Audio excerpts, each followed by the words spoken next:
Dame un segundo, confírmame, ahí estás viendo mi pantalla.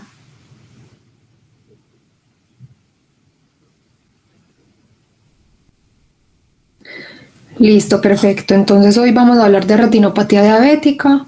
Yo soy Carolina Arango Cortés y voy a empezar 10º semestre en la Bolivariana. Bueno, como sabemos, la retinopatía diabética es una epidemia mundial con una morbilidad significativa, y la retinopatía diabética como tal es una complicación microvascular específica de la diabetes. Tenemos por un lado la diabetes mellitus tipo 1, que se refiere a una destrucción autoinmune de las células beta del páncreas y una deficiencia severa de insulina. Y también tenemos por otro lado la diabetes mellitus tipo 2, que ya es una resistencia a la insulina, generalmente es por obesidad y corresponde al 90-95% de las diabetes. La diabetes mellitus es la causa más común de desórdenes del metabolismo. El control glicémico es fundamental, pues porque a largo plazo lleva al desarrollo de complicaciones microvasculares como nefropatía, neuropatía y retinopatía. En Estados Unidos, el 57% de los pacientes diabéticos tienen una o más complicaciones y hasta el 14% tienen las tres. Cuando vamos a definir esta enfermedad, pues esto básicamente más que una enfermedad, pues la enfermedad de la diabetes, esta es una complicación ocular, esta es la complicación ocular de la diabetes de tipo microvascular, que es causada por el daño endotelial de los vasos sanguíneos retinianos, secundario a la exposición por varios periodos de hiperglicemia no controlada. Entonces, en un abordaje inicial, ¿qué debemos hacer? Primero, debemos definir si el paciente diabético padece de retinopatía diabética o no, y ya después de eso vamos a definir si la retinopatía diabética es proliferativa o no proliferativa. En cuanto a la epidemiología, esta es la tercera causa de ceguera irreversible en el mundo, pero es la primera en personas de edad reproductiva de 16 a 64 años. Un tercio de la población con diabetes mellitus tiene retinopatía diabética y un tercio de los pacientes con retinopatía diabética tienen una amenaza grave a la visión. Este corresponde al 5% de los ciegos en el mundo y más de un 10% en algunos países. Entonces, es importante reconocer que la tipo 1 tiene una mayor incidencia, pero que la tipo 2 tiene más complicaciones. Observamos que en Colombia, pues más o menos tiene una población de 42 millones de personas.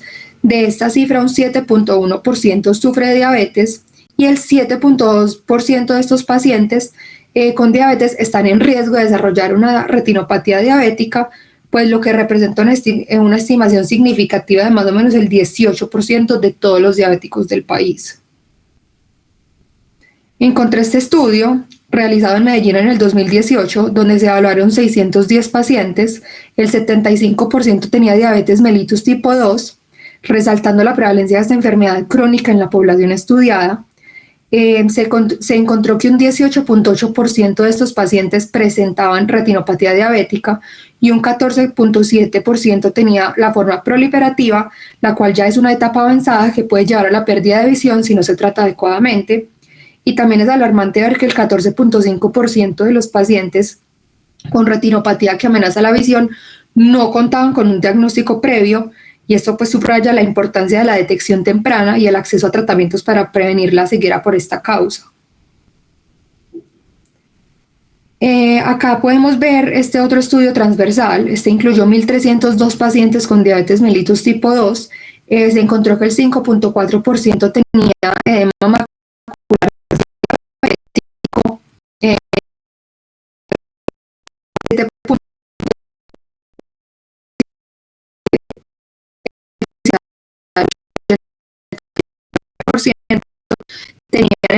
tenían tipo 2. La retinopatía diabética estaba presente en el 10.9% de estos y el 73.8% tenían la forma no proliferativa, que es menos severa, pero aún así requiere un seguimiento y un tratamiento riguroso. La duración promedio de la diabetes de este grupo fue de 14 años y el nivel medio de hemoglobina glicosilada, que refleja el control glicémico a largo plazo, fue del 8.3%, y esto muestra que tenemos un control subóptimo. De los pacientes con síntomas clínicos de edema macular diabético, a 28 se les realizó una tomografía de coherencia óptica, confirmándose el diagnóstico en el 85.7% de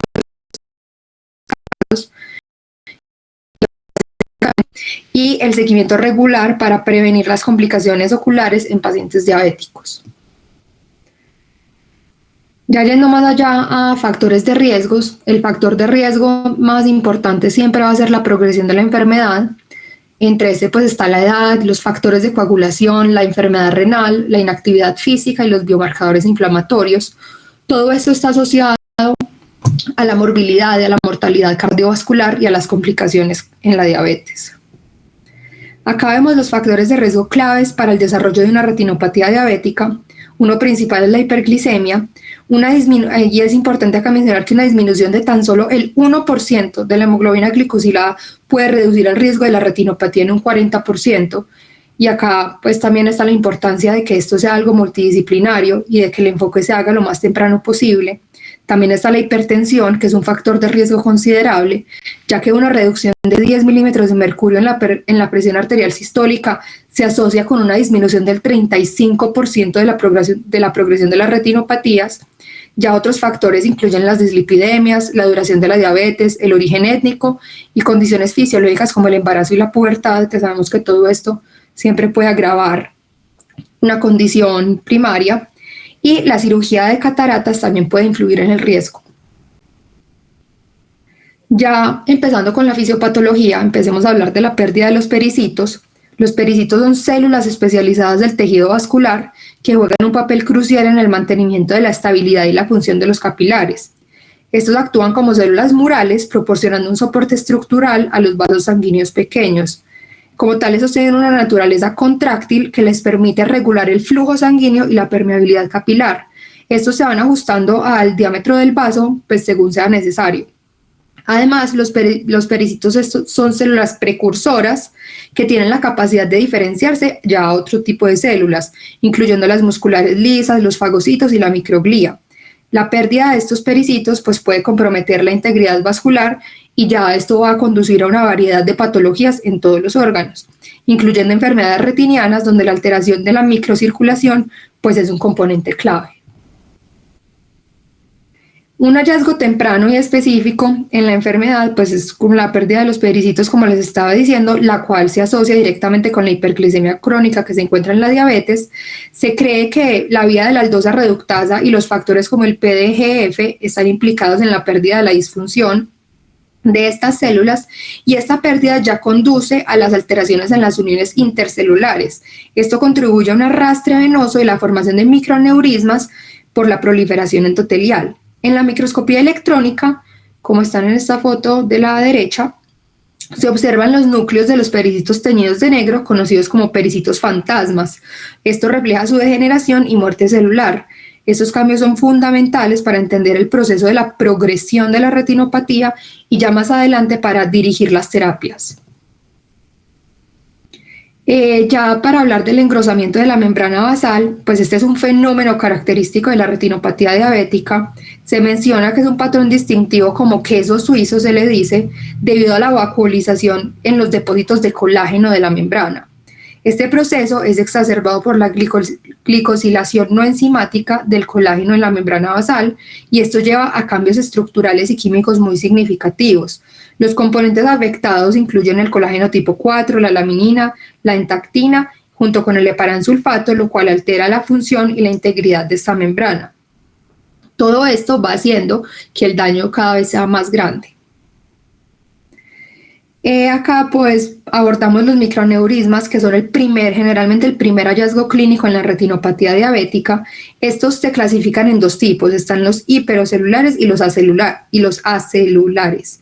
Los hipercelulares se deben a la pérdida de pericitos y a la proliferación endotelial resultante. Pues ya eventualmente estos pueden evolucionar a unos microaneurismas más severos, que son acelulares, y a medida que ocurre la apoptosis de las células endoteliales y los pericitos, pues clínicamente estos cambios se van manifestando como estos puntos rojos que vemos en la retina. Otro aspecto muy importante de la fisiopatología de la retinopatía diabética es la acelularidad capilar. Este es un fenómeno que se caracteriza por la pérdida completa de las células de los capilares de la retina, y este es un marcador también de una retinopatía diabética que ya está muy avanzada, que también se puede observar en otro tipo de retinopatías retinopatías. A pesar de los avances que hemos tenido en esta enfermedad, el mecanismo exacto detrás de la acelularidad capilar no se entiende completamente.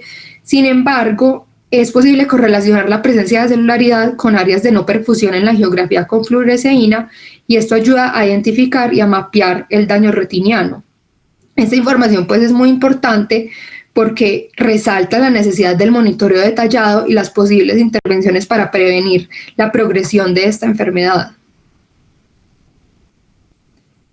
Acá podemos ver los mecanismos detrás de la ruptura de la barrera hematorretiniana interna. Este es un aspecto clave pues, en la patología vascular en la retina, porque hay una pérdida, como les contaba, de las uniones estrechas entre las células endoteliales. Específicamente, hay un problema con las proteínas ZO1 y la ocludina y factores como el BEGF y el óxido nítrico, que estos contribuyen a la disfunción endotelial. Hay un sistema que se llama el kallikrein-kinin, que es a través de la acción de la bradiquinina, y este aumenta la permeabilidad vascular y el diámetro arterial. Este fenómeno fisiopatológico pues, es muy importante para más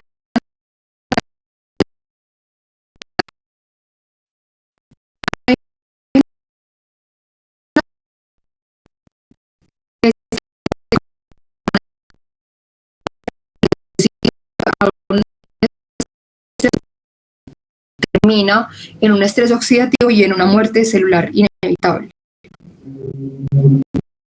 Los factores de crecimiento que están involucrados en todo este proceso está el BEGF, que este tiene que ver con el aumento de la permeabilidad, y este es el que produce el edema y la angiogénesis.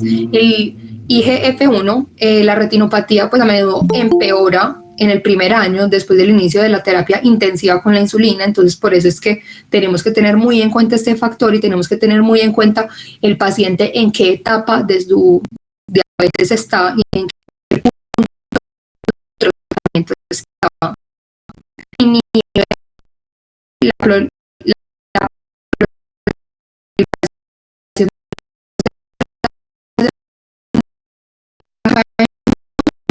esquema detallado de la fisiopatología de la retinopatía diabética, pues el proceso comienza, como les contaba, con la hiperglicemia crónica, que desencadena una serie de respuestas celulares y moleculares, incluyendo el estrés oxidativo, la formación de productos finales de la glicación avanzada, la activación de las proteínas PKC, la inflamación y el aumento del sorbitol, y la vía del sistema de renina-angiotensina. Todos estos eventos conducen a una disfunción endotelial vascular que termina resultando en una isquemia retiniana y en ese aumento de la permeabilidad vascular, y todos estos factores pues terminan llevando a un edema macular diabético. Además, la isquemia retiniana induce a la producción de factores como el factor de crecimiento endotelial vascular y otros que promueven una neovascularización retiniana, pudiendo llevar a complicaciones graves como lo que es la retinopatía diabética proliferativa, que vamos a ver más adelante, y todas sus consecuencias, como por ejemplo un desprendimiento de retina y la hemorragia vítrea. Es muy importante entender todos estos posibles mecanismos por los cuales esto puede suceder, porque hay las estrategias terapéuticas y el tratamiento que tenemos es muy dirigido, y con esto se puede prevenir la progresión de la enfermedad y todas las complicaciones asociadas. Esta tabla resume las recomendaciones para el tamizaje ocular en pacientes diabéticos. Para los pacientes con diabetes tipo 1 se recomienda un primer examen ocular a los 5 años después del diagnóstico y luego un seguimiento anual. Los pacientes con diabetes tipo 2 deben tener su primer examen ocular inmediatamente después del diagnóstico con seguimientos anuales. Ya en el caso de pacientes embarazadas con diabetes tipo 1 o 2, el examen inicial debe ser un poco después de la concepción y temprano en el primer trimestre. El seguimiento ya varía según la severidad de la retinopatía diabética, pues si es no proliferativa, y si no hay retinopatía, si es leve o moderada, se recomienda un seguimiento de cada 3 a 12 meses. Aquellos que ya tienen una proliferativa, el seguimiento debe ser más frecuente, más o menos de 1 a 3 meses. En cuanto a la evaluación clínica, en el paciente debemos ver la duración de su enfermedad. Como les hablaba, recuerden que ese es un factor de riesgo muy importante. El control glicémico, cómo se está llevando la hemoglobina glicosilada, en qué manejo está el paciente, ya que dependiendo cuánto tiempo lleve con la insulina, eso se va a ver reflejado en si hay empeoramiento o no de la retinopatía, las enfermedades sistémicas que también puedan llevar a otras complicaciones micro y macrovasculares. En el examen físico es importante hacer una agudeza visual completa, una presión intraocular, una agonoscopia, mirar si tiene la PIO elevada y una biomicroscopía. Es muy importante pues hacer el fondo de ojo dilatado y ya miramos a ver si hay una detección de manifestaciones graves, qué riesgo de progresión tienen y si hay un diagnóstico de nuevo, hacer unos estudios iniciales y remitir. Tenemos estos hallazgos, lesiones principales, que están los exudados duros, los algodonosos, los microaneurismas y las hemorragias. Bueno, entonces empezando con la retinopatía diabética no proliferativa, esta es referida como la presencia de cambios vasculares intrarretinianos sin la presencia de tejido fibrovascular extrarretiniano. Entonces, empezando con los microaneurismas, estos pueden no ser visibles, o sea, pueden ser pequeños y no perfundidos. Hay que mirar generalmente dónde es la ubicación, generalmente es en el polo posterior. Hay que mirar si son estables, por eso es que hay que ir haciendo un seguimiento, ya que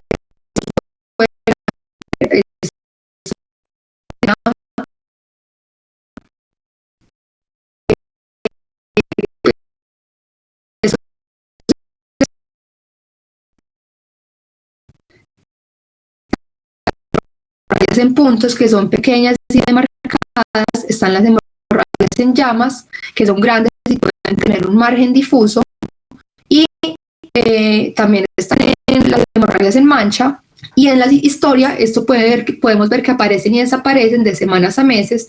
Estos también la ubicación es en el polo posterior y la retina periférica, y se puede ver una simetría marcada, como vemos en esta imagen, de una oclusión de la rama venosa. En cuanto a los exudados, estos son depósitos blanco-amarillentos, son lipídicos, están delimitados dentro de la retina. La ubicación es en el borde de la retina y pueden ser ahí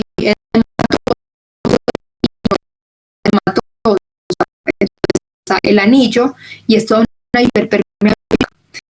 Entonces estos también pueden aparecer y desaparecer en meses o años, y hay que mirar muy bien qué tan severos son, cómo es su organización y si ya estamos frente a una fibrosis. En el OCT, los exudados los podemos ver como hiperreflectivos dentro de la retina, y en la angiografía son hipofluorescentes. Ya las manchas blanco-algodonosas son unos parches de isquemia, son blancos con bordes tenues. Estos también aparecen y desaparecen en semanas o meses y se ven hipofluorescentes en la angiografía con fluoresceína. En los cambios de morfología vascular, esto es de lo más importante. Hay vasos retinales que pueden presentar mayores cambios ya dependiendo de qué tan avanzada esté la retinopatía. Las arteriolas se pueden adelgazar y volver más blancas, las vénulas dilatadas y tortuosas. Algo muy característico de esta enfermedad es que hay venous loops, que son las asas venosas, y el arrozaramiento venoso, que son áreas localizadas donde se cambió el calibre y hay una alternancia de constricción y dilatación. Ya con la retinopatía diabética proliferativa, acá en esta imagen se puede ver muy bien a qué me refiero. Acá se puede ver que vamos a enfocarnos pues en la clasificación de alto riesgo. Cuando se habla de esta categoría de la enfermedad, se divide en 3 niveles: está temprano, de alto riesgo y severo. En la etapa temprana tenemos neovascularizaciones del disco, que son menores a 1/3 del área del disco. También tenemos sin hemorragia y neovascularizaciones en otro lugar, que son menores a 1/3 del área del disco. Ya en la categoría de alto riesgo encontramos NVD, pues lo mismo, que son neovascularizaciones, que es mayor a 1/3 del área del disco, y también podemos ver hemorragias prerretinianas o vítreas. Y también finalmente en la categoría severa ya hay una proliferación fibrovascular y una hemorragia vítrea que se oculta pues en el fondo de ojo. Acá podemos ver los neovasos que son característicos cuando empieza pues la etapa pues proliferativa. Es muy importante describir la ubicación, la gravedad y la actividad hemorrágica asociada para ir haciendo un seguimiento. Ahí vemos muy bien cómo con el fondo de ojo se ve una hemorragia vítrea. Y acá vemos una clasificación de las hemorragias retinianas según su localización y características. Entonces tenemos 4 tipos: la subhialoidea, la intrarretiniana, la preretiniana y la subretiniana. Las hemorragias subhialoideas ocurren sobre la cabeza del nervio óptico, son grandes y tienen una forma de quilla de barco con un color brillante, lo que resulta en vasos retinianos y coroideos oscurecidos. Las intrarretinianas se localizan dentro de la capa de la retina y son pequeñas con forma de llama o punto rojo, que ahorita las vimos. La preretiniana se sitúa entre la retina y el vitrio y puede aparecer como un punto o una mancha roja sin afectar la visibilidad de los vasos subyacentes. Y finalmente las hemorragias subretinianas se encuentran en el espacio subretiniano y suele ser irregular, rojas oscuras y se van oscureciendo con los vasos coroideos. Las ayudas diagnósticas que tenemos incluyen pues los laboratorios. Tenemos la glicemia en ayunas, la hemoglobina glicosilada, que es con la que hacemos el seguimiento. Nunca nos olvidemos pues de un colesterol total. Recordar que siempre hay que hacer un abordaje integral del paciente, entonces una creatinina, un uroanálisis, la microalbuminuria, y nunca olvidar el riesgo cardiovascular. Entonces un electrocardiograma pues nunca va a estar de más.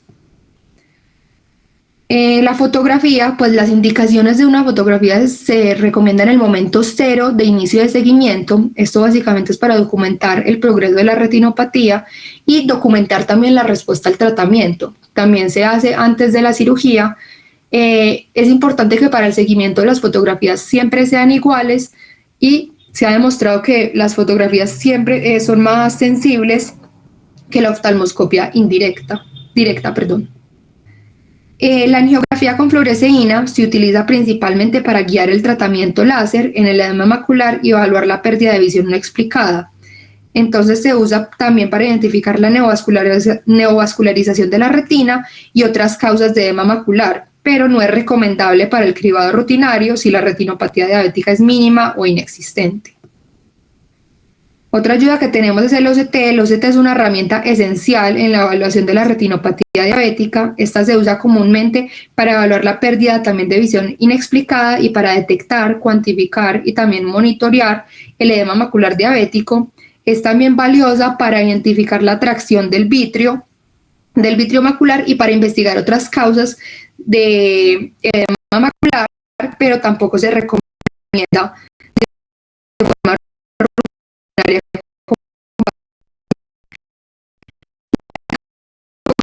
Ocular, sus indicaciones hay y ya para abordar un poco el tratamiento, pues primero hay que prevenir la aparición de la retinopatía optimizando el control metabólico y tensional. Esto es lo primero que se hace, es una prevención primaria. Esto ya va a retrasar la progresión de la retinopatía y va a preservar y mejorar la visión. Acá tenemos las metas que nos recomienda la ADA y también tenemos las metas que nos recomienda la American Association of Clinical Endocrinology. Por un lado tenemos que la glucosa preprandial es entre 70 y 130, la postprandial menos de 180, la glicada menos de 7 y la presión arterial en 140/90. Las de la Asociación Americana de Endocrinología son un poco más estrictas, pero básicamente rigen en lo mismo. El manejo ya de la retinopatía diabética, pues contamos con varias estrategias de tratamiento. El control glicémico es esencial para la prevención y el manejo temprano. También están los anti-VEGF como Avirvepad, Baxizumab y Ramizumab, que son fundamentales en el tratamiento pues ya de las formas avanzadas. También está la fotocoagulación láser, que sigue siendo un pilar en casos específicos, mientras que ya los esteroides intravítreos y la vitrectomía son opciones para casos más complejos. Los IECAS y los ARA2 se utilizan para reducir la progresión de la enfermedad. Siempre, acá vuelvo a destacar, el control glicémico es algo muy importante. Estos son pacientes que no se pueden perder. Y también se encontró que los IECA y los ARA2 reducen el riesgo de la evolución de la retinopatía leve a moderada en un 65%. Acá vemos algunos de los medicamentos que se usan, los anti-VEGF. Y ya tenemos la panfotocoagulación, que es una de las cirugías que se hace, que necesita dilatación y anestesia tópica, y así es como se ve en el fondo de ojo, pero eso ya sería objetivo de una charla diferente.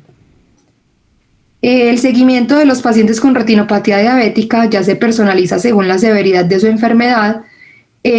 Para aquellos que tienen una no proliferativa mínima o leve, sin edema macular, se recomienda una revisión anual. Ya en los casos con proliferativa moderada a severa, los intervalos de seguimiento se acortan de cada 3 de revisar cada 6 a 12 meses. Muchísimas gracias.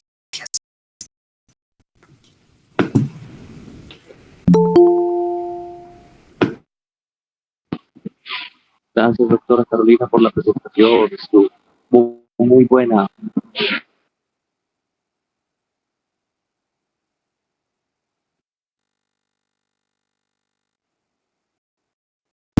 Gracias, doctor.